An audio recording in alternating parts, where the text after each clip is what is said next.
I would like to see a new relationship based more on trade, on cooperation, but as I say, with much less of this supranational element. Well, I think I believe, like a lot of people, that originally the EU sounded like a great idea. It sounded brilliant when it was a small cluster of countries, of strong countries working together and trading together, but it seems to have exceeded its bounds and grown in ways that people didn't anticipate. For example, we've now heard that Europe is thinking of having its own army, which is quite a terrifying prospect. It is possible, though I think highly unlikely, that David Cameron will get the sort of changes which he wants from our European partners. I think it's possible, but very unlikely. Whatever you think of the Prime Minister's deal, he has at least fought the good fight.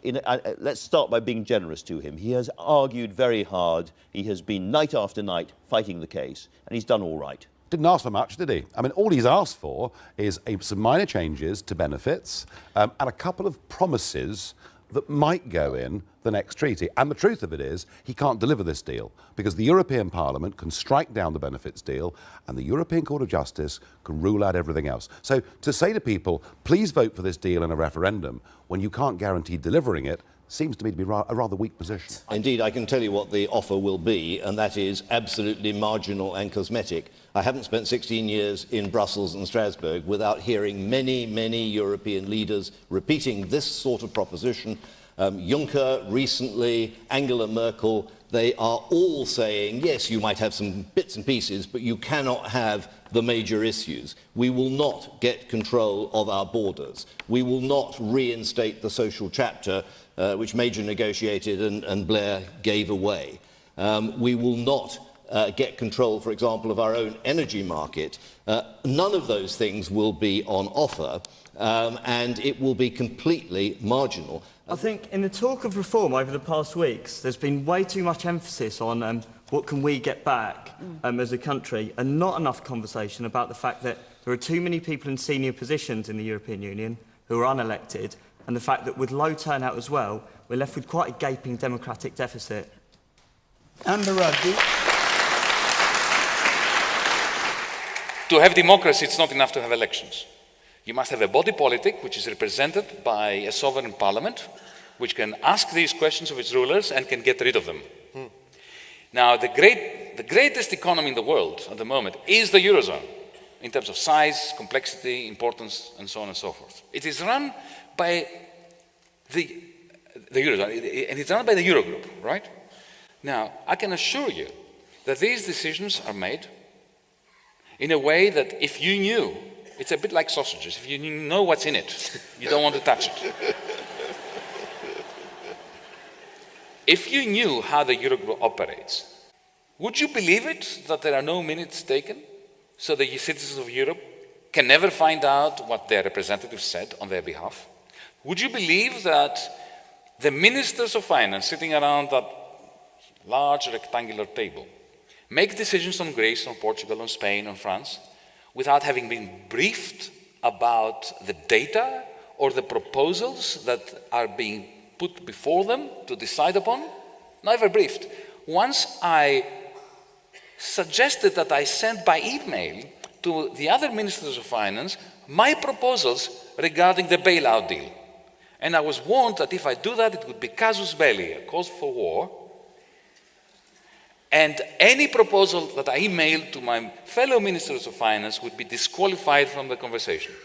Why? I never understood the answer to that question. I put it to them, and I was told by Dr. Wolfgang Schäuble, the German Minister of Finance, that if I did that, he would then have to be obliged to submit my proposals to the Bundestag, the federal parliament in Berlin, which I didn't think was such a disaster anyway. And then, if that happened, a debate on my proposals would begin in the Bundestag before we had it in the Eurogroup, which would mean that we wouldn't be able to have it in the Eurogroup. And if you do it, then I'm never going to discuss these proposals with you. This contempt for the parliamentary process, for transparency, is part and parcel of the democratic deficit. We were told that when we had a president, we'd see a giant global political figure. The man that would be the political leader for 500 million people, the man that would represent all of us on the world stage, the man whose job was so important that, of course, you're paid more than President Obama. Well, I'm afraid what we got was you. And I'm sorry, but after that performance earlier that you gave, and I don't want to be rude, but you know, really, you have the charisma of a damp rag and the appearance of a low-grade bank clerk. And the question that I want to ask, that we're all going to ask is, who are you? I'd never heard of you. Nobody in Europe had ever heard of you. I would like to ask you, President, who voted for you? And what mechanism? Oh, I know democracy's not popular with you lot. And what mechanism do the peoples of Europe have to remove you? Is this European democracy? Well, I sense, though, that you're competent and capable and dangerous, and I have no doubt that it's your intention to be the quiet assassin of European democracy and of the European nation states. You appear to have a loathing for the very concept of the existence of nation states. Perhaps that's because you come from Belgium, which of course is pretty much a non-country. But since you took over, we've seen Greece reduced to nothing more than a protectorate. Sir, you have no legitimacy in this job at all, and I can say with confidence that I can speak on behalf of the majority of the British people in saying we don't know you, we don't want you, and the sooner you're put out to grass, the better. Here in Britain, you have a system of government that leaves much to be desired. Yet, when George Osborne takes a decision, he has to appear in front of the House and defend it. And the House of Commons has the authority to dismiss him. Now, when we decide in the Eurogroup, we are the government, the economic government of the Eurozone, yeah? We make a decision based on precisely zero information. The decision has already been made behind closed doors in dark corners of those terrible buildings. We all then meet. The representatives of the Troika speak first. So first is the Commissioner, Mr. Moscovici, who speaks on any subject, Portugal, Greece, whatever. Then the President of the Central Bank, then the Managing Director of the IMF, which is not even part of Europe. Yeah? And then the ministers, on the basis of what they heard, not on any documents that they have in front of them, on the basis of what they heard from the Troika, have 10 minutes each to say some inanity, because you can't say anything serious when you are not briefed. And anyway, there's no negotiation. This process lasts for about half an hour, maybe 2, and then we spend 3 hours debating the only thing to which we're contributing, the press release. Yeah? And that's how European law and European economic policy decide. Because I want a better deal for the people of this country, to save them money and to take back control. Okay, well, let's speak more specifically about Norway. No input on EU policies if you were like Norway, but you have to play by the rules that are set by the EU. You have no representation in that. Is that okay with you, David? Well, this is a myth. The Norwegian Parliament actually is only 10% of their laws every year is single market laws, which, yes, they get direct from the EU. But they have control of fishing, farming, trade, justice and home affairs, energy and the environment. Britain doesn't. The EU has that. So we get those powers straight back. I think, like most people, I'm concerned about the overreach of Europe, and I also don't believe that the United Kingdom needs to tether itself to the managed decline of Europe. I think the UK has a much brighter future than that, and the way to achieve it is for us to be partners with Europe, trading partners with Europe, friends of Europe, but not necessarily in the European Union. It's not a realistic prospect that any European country is going to not want to trade with the UK. We also have export markets all over the world in the Commonwealth, countries that have much more in common with us in terms of national character. It seems to me quite an obvious proposition that we would, at this point, leave the EU. My problem is with the bureaucracy in Brussels, and my problem is with finding ourselves in the wrong place in a changing world. The year that we joined the European Economic Community, the then 9 members, counting us, accounted for 36% of the world economy. Today, the 28 members account for 17% and falling. And this is a problem for this reason. I don't know whether anybody saw the Chancellor of the Exchequer's trip to China last week. It was written up as a trade mission, a trade negotiation. But Britain, and even now, after more than 40 years of membership, this is not widely appreciated, Britain cannot sign an independent trade agreement with China or with anyone else. The EU speaks and votes for us in the WTO, as it has since 1973.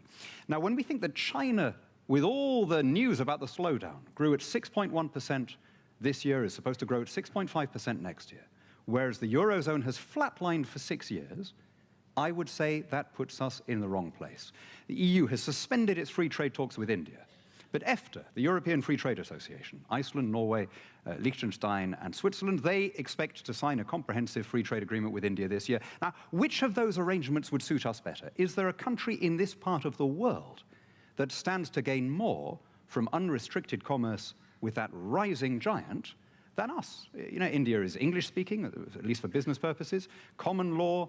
There are 1.4 million Brits of Indian origin. It's the fourth largest investor here, but we can't sign a free trade agreement with India because Italian textile workers don't want the competition and so on. Basically, we are in the wrong place. We don't sit on great natural resources in this damp, green, exquisite island of ours. We have to make our way in the world by what we buy and sell. Our trade with the EU is diminishing virtually by the minute. 20 years from now, it's going to seem bizarre that we were having this argument about whether to merge our political system with the rest of the EU in order to have a say over what might then be just, what, quarter, a fifth of our total exports? At what point do we realize that we have to raise our eyes to more distant horizons and rediscover that global vocation that previous generations took for granted?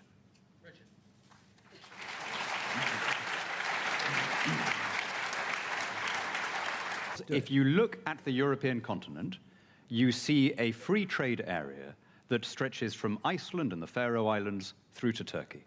It has some 45 states and territories, of which 28 are members of the EU, the others are not. The only European countries that have chosen to exclude themselves from a free movement, tariff-free, free movement of goods and services area are Belarus and Russia. I have never heard anyone in Brussels suggest that if Britain withdrew from some of the political institutions, the common rules on immigration, foreign policy, and environment, and so on, that we would be excluded from the single market. No one has suggested that except British yes campaigners. But let's look at what the trend is. In 2006, the EU was taking 64% of UK exports. In 2012, it was taking 44%. We are the fifth largest economy in the world. We are the fourth military power on the planet. We're one of the group of 7 industrialized nations. We're one of 5 permanent Security Council members on the United Nations. Our language is the most widely spoken on Earth. We have unparalleled links with the United States, the Commonwealth. We have the best universities in Europe. How much bigger do we have to be before we're able to run our own affairs, living under our own laws, trading and collaborating with our friends and neighbors, but governing ourselves? Stand with the masses, stand with the crew, it's live and direct. Cool FM right about now, Cool London representing. Highest degree, Cool London family. CoolLondon.com. Let's do it again. Cool.